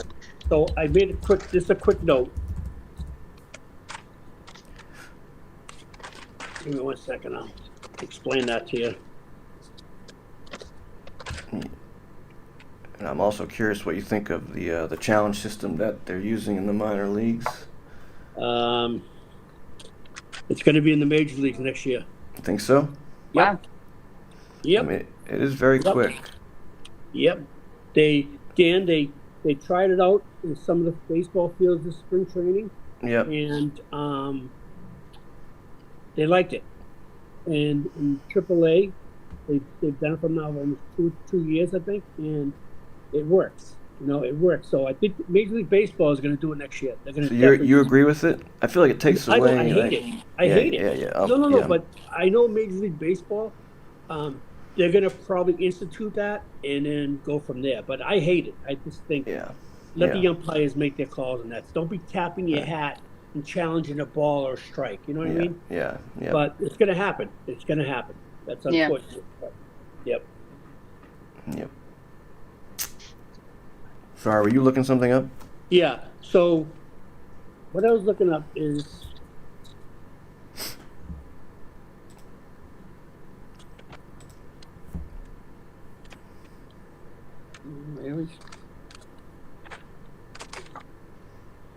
okay. So as an umpire, you want to favor angles over distance. If you read some umpiring books, you'll hear that again. And then we're making a call and a run. All right. Take your time making your calls. Make your call with confidence. So don't go out. Right. You know what I mean? Yep. Be confident in your call and sell it. That's your call. And like I said, attend umpiring camps, 2-man, 3-man. If you can do it. I know you have children, Angie, but Dan, you have kids? Dan? Not that I'm aware of. Nope. Okay, good for you. But go to a camp. My kids are old. Yeah, go to a camp. If you can go to a camp somewhere for a couple of days and just learn umpiring techniques, you'd be such a better umpire for it. Yeah. Yeah, we're talking about. Have you worked with a lot of women umpires? Oh, sorry, Dan, I didn't mean to interrupt. No, go ahead. Have you worked with a lot of other women umpires? And I don't know if this is okay. So, all right. Linda's the only other one I know of. I hope so. You know, I hope. Well, when my wife said to me, "How many women umpires are there?" And I think you're the only one in our class this year, right? Or was it 2 in the class? I think it was only me. You were the only one at the meeting, right? I think so. I didn't see anybody else. Linda's the only one I know of, but she might be in a different organization. Okay. Yeah, there's not many female umpires. There really isn't. We need more. We really do. There's a AAA umpire right now that did spring training. Jen Powell. Yep, and she's going to probably be in the major leagues within a year. I'm going to her first game. I don't care where it is. I'm flying there. I don't care who's playing. Yeah. I think that's awesome. I really do. I think it's great. Yeah. Great for baseball. Mm-hmm. Yeah. And she's good. She's very good. I watched her. I watched her mechanics and stuff. She's very good. Mm-hmm. Yeah. I will probably never get there. I'm probably started too late, but I really hope to get as far as I can. So. Absolutely. Well, there is an age restriction, right, to get to the MLB? Like, we'd be too old at this point. Is that? Unfortunately, I think So what they're looking for is like any 22 to 28 in that range. That's male, crazy. 6 feet, 6'2", 170 pounds for male, and then. Oh, really? It's like that. Oh well, then never mind him. I'm out on several of those. So that's what you look for. If you watch minor league baseball, they're all like 6'1", 6'2", they're real thin. Crazy. You know what I mean? Yeah, it's crazy. I guess the requirements changed because look at Joe West and all those other. Yeah, there were some big boys that umpired. Yeah. But when did they start though? How old were they when they started? Right, and now, obviously a lot has changed. I'm amazed that people who are that heavy can still do Major League Baseball. Yeah. Because the speed of it is amazing. You know, I mean, Hunter Wendelstedt is still doing it, and he's a big boy. He's a big boy. Yep. Yeah. I've always wanted to go to his umpiring camp. Yeah, I was going to say, is that who does the umpiring? I've always wanted to do it. It's in Florida, right? I think I saw it. 6 weeks. 6 week camp. Yeah, I know a couple of my so cool. couple partners I've had have done it, and they mentioned it. Wow. Yeah. So, what do you think players misunderstand the most about umpires and our role in the game? That's a very good question. I think a lot of players think the umpires are there just for the money, and some are. They really don't care about the outcome of the game. But I know as an umpire and as a former player, I care. Like I said, I have a lot of friends that still play baseball, and I don't play favoritism. You know what I mean? So when I go to a game, I just go do the best I can. But I think a lot of I've always respected umpires. In all my years of playing baseball, I was never ejected from a game because I've always respected umpires, always. And I think my brother's the same thing with my brother. You know, we never disrespected umpires. We always respect. You don't have to agree with them, but you need to respect them. Yeah, because they're in charge. You know, when you come on that field and you take the lineup card, you are in charge of that game. You need to respect that. Period. Yeah. Yeah. I can't say I've never been ejected before, but now being on the other side, like I have a different appreciation. Absolutely. I've had warnings before, maybe two. Yeah, but I've had warnings. I've won Russ Ward. Russ Ward is a Hall of Fame baseball player, a great baseball player, and I love him to death. But I had to give him a verbal warning that Russ, you do it one more time, and you're going to be in the parking lot. And he started, mumbling, but he didn't say another word. So him and I laugh about it all the time. Yeah. We respect each other. We do. Yeah. We talked about that in the last podcast I was doing. He came on. He wasn't a big fan of the umpires. No, he never has. Yeah. But you should check out that interview because it's pretty good. I will.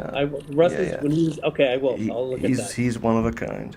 He is one of. But he means well. He means well. He's a great teammate. No, he's special. I love him because he's special. You know what I mean? He's unique and different. That's why I love him. Yep. Yep. So. Go ahead, dude. No. I was just going to say, so I think after all of this hearing, I feel like we could talk for hours, but I want to know, if you could, what's your favorite memory of umpiring?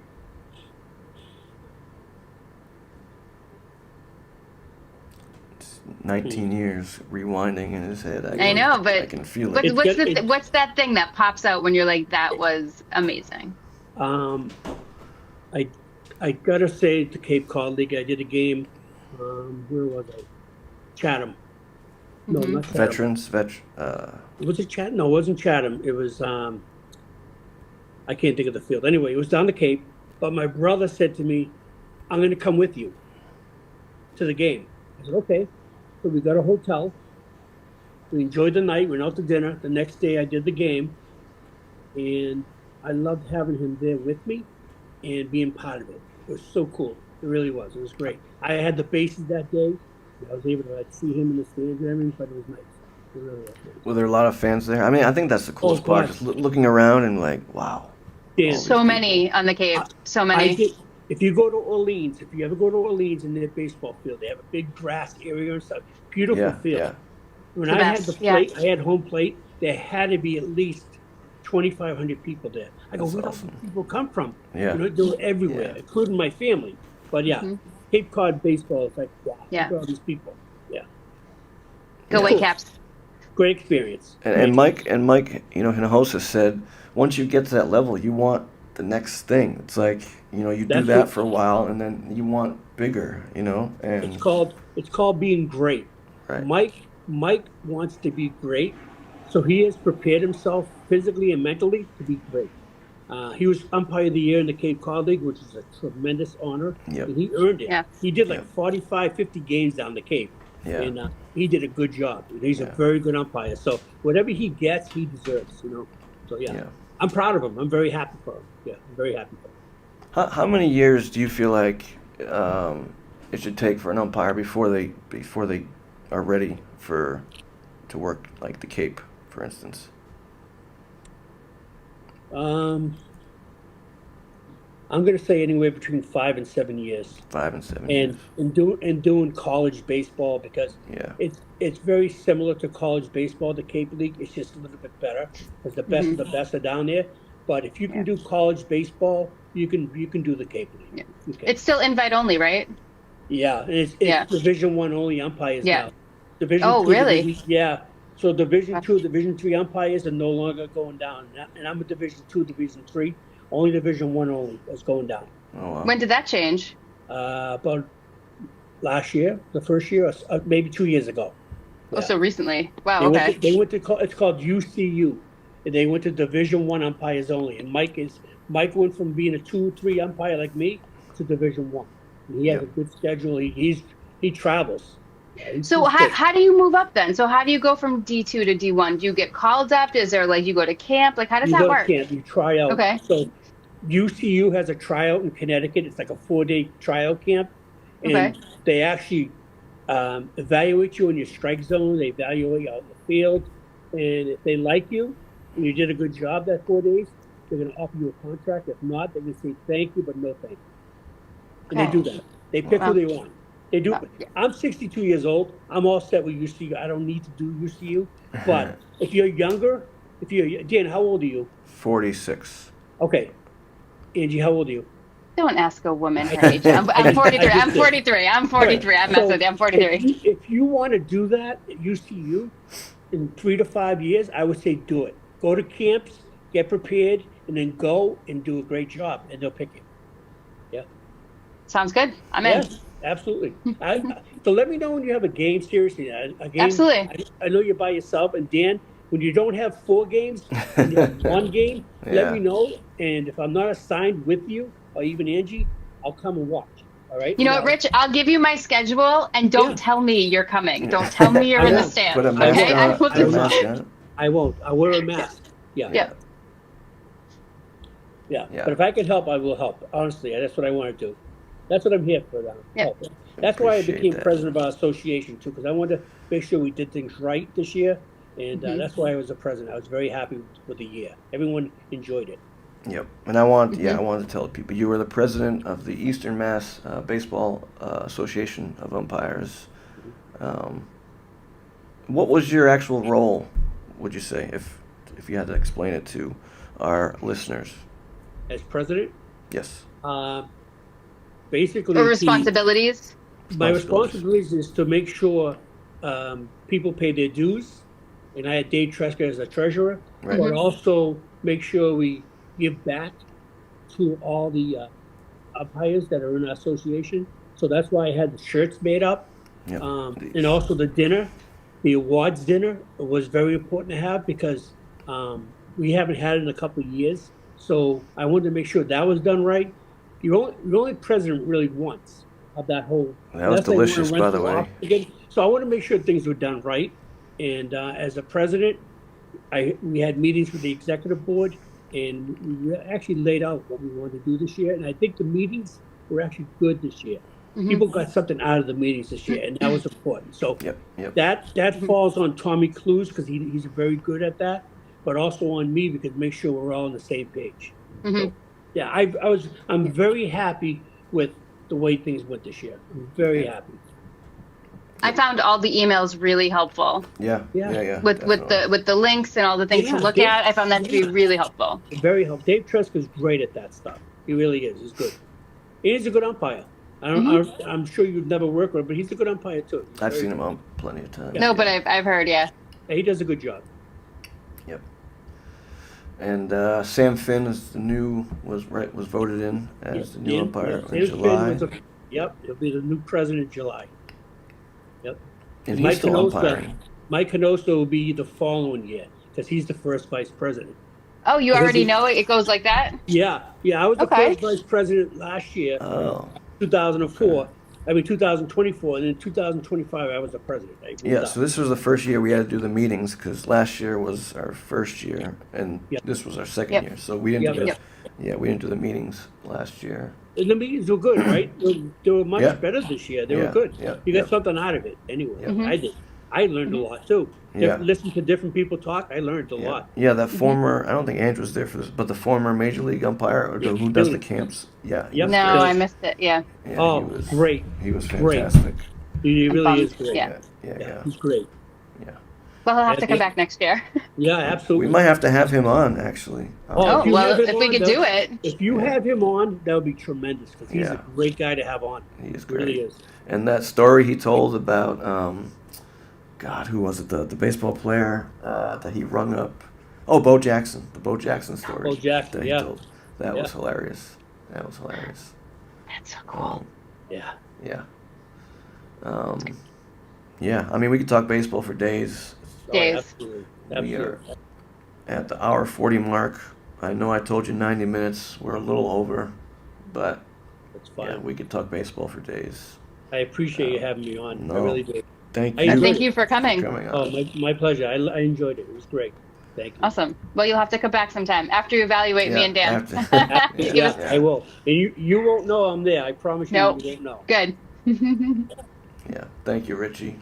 Yeah, thanks so much for coming. And thanks for answering all of our questions. Yes. We really appreciate it. My pleasure. Thank you. All right, Richie. Absolutely. Good night. Have a good night. I'm sure we'll see you soon. All right. My pleasure. Right. Take care.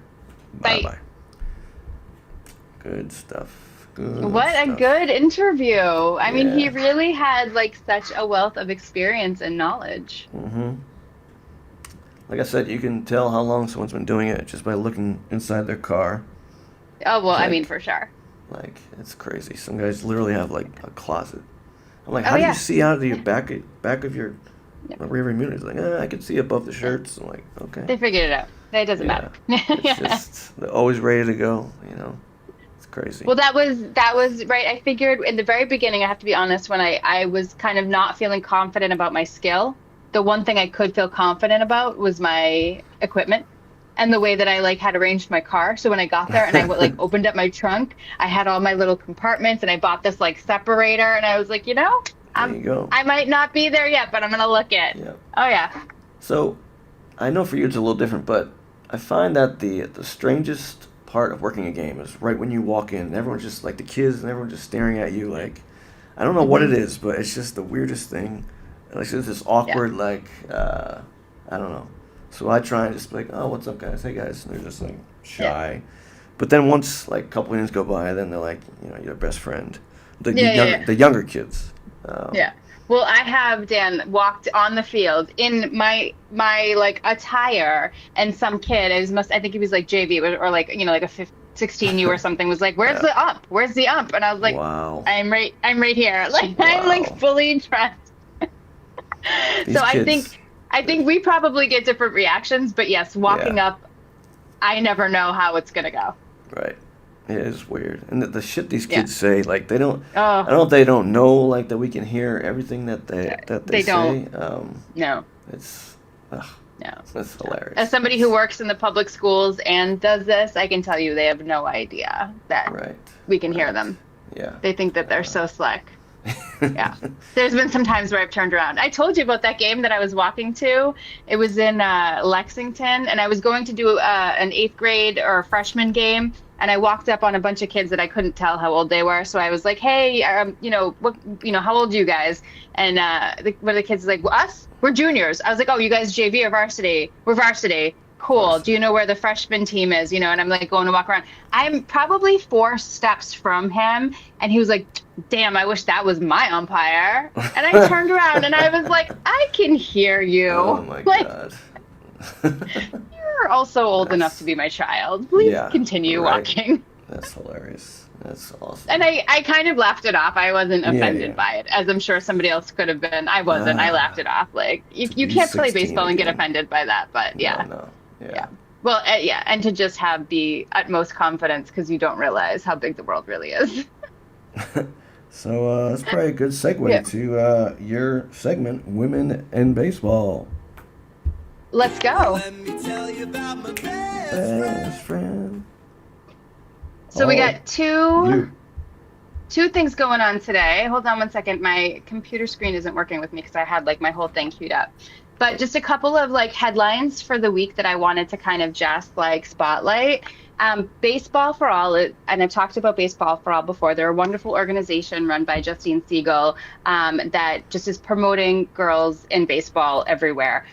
They oftentimes talk about the Peaches, as we all know, Maybelle Blair. I hope we all know Maybelle Blair. We should all know Maybelle Blair. But there is a new film, and it's called See Her, Be Her, and it is all about female athletes.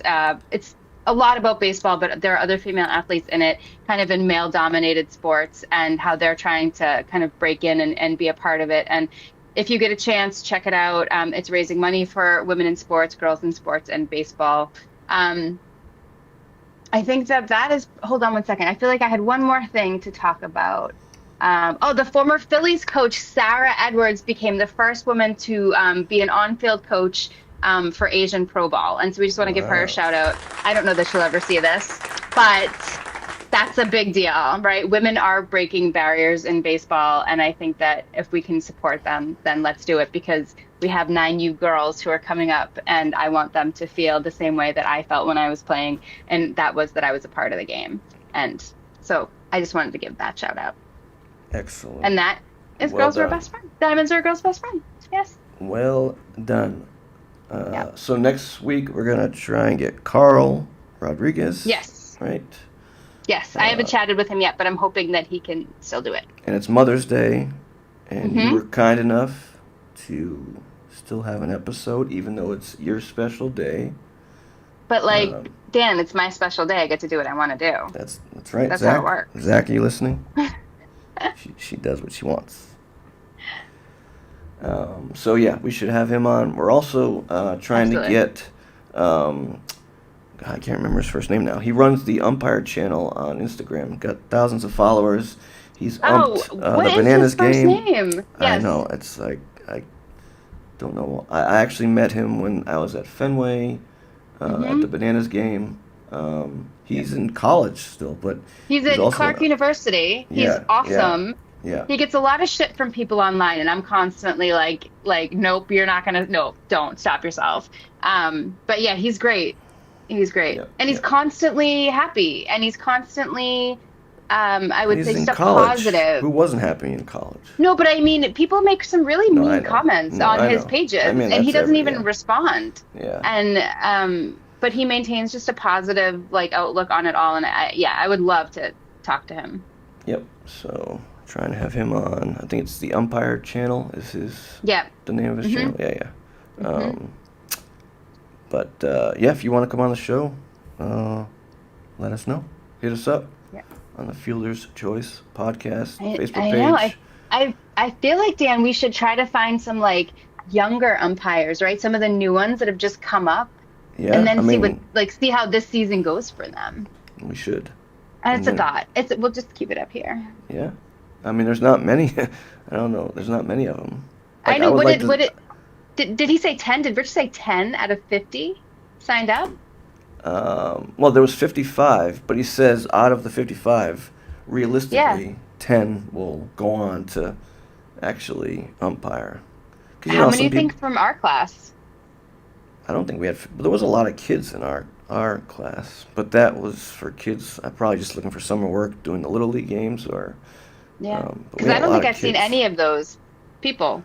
I saw one. He was at our table. You weren't at the meeting. There was one. He was at our table, and we recognized each other. Oh, you know what? That's not true. I had a parent at a game, and he was like, "Oh, you probably don't remember me. I did the class with you." And I said, "Oh, are you umping?" And he said, "No, I just wanted to take the class." And I was like, "Okay." But wow. So one other person, but wasn't umpiring. Yeah. Good for them. Yeah. Maybe every parent should take that class. Maybe, I don't know. Because then if there's a rule that I get wrong, I know I'm going to hear it. Yeah, but if we don't know it, chances are they're not going to know it. That's true. I will say, and I don't know about you, and maybe this would be an interesting thing to talk about at some point, but, throughout the course of a game, I'll have calls that will stick with me, like, oh, I don't think I got that one, or I don't, whatever. Yeah. And that will be the thing at the next game that I focus on more than anything, just making sure I don't do that again, or I'm watching for. And that's something players should know, because I'm sure the player who was on the receiving end of that call feels the same way. So just know that we also, take that into consideration. And will you ever say anything? To, will you ever say anything? So for example, if I call a strike a ball and, the pitcher kind of gives me a look and I'm like, should I actually think I missed it? I might say to him, hey, that one was on me. I will definitely say, or I'll say to the catcher, hey, let him know that was on me. My bad. I can't reverse it, but let him know that. I know as a player, I respected that so much because a lot of umps won't admit any mistakes that they make. And that was there. Or, So I know I appreciate that as a player. So that's why if I feel like I missed it, I'll tell them. Right. And as a player, I agree with that. But I would say as a player, that they call the game. So and sometimes you're going to have bad calls. And that's just part of the game too. So I agree with you that I don't know if I've ever really had an ump kind of say my bad. Or no, I did have a situation where I got hit and they said I didn't I caused it or something and I had to stay in the box. I'm like, no, I got hit. And I was just whatever. I was just whatever. And I stayed in it and your fault. But but that was one time where he was like, did that really get you? I thought that was you're bad. I'm like, and he's like, and then he apologized. But that was a long time ago. But anyways, I feel like it's important.